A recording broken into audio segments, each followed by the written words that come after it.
Okay guys, ito na ang pangalawang araw ng ating pag-harvest ng mais. At ito guys, ramdam ko na ang sobrang sakit ng aking katawan.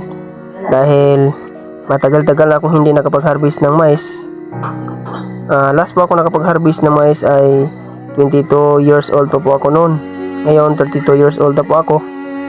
Ngayon pa po ako nakabalik na nakapag-harvest ng mais guys. Dahil sa laking lugi natin nung nakalipas na tag-init guys, napakalaking lugi natin guys. At ngayon guys, tumutulong na lang tayo mag-harvest para tayo makakain, hindi tayo magugutom. At ang ginagawa natin ngayon guys, may pinasok tayong negosyo, kunting negosyo lang po guys, para may masasaing po tayo.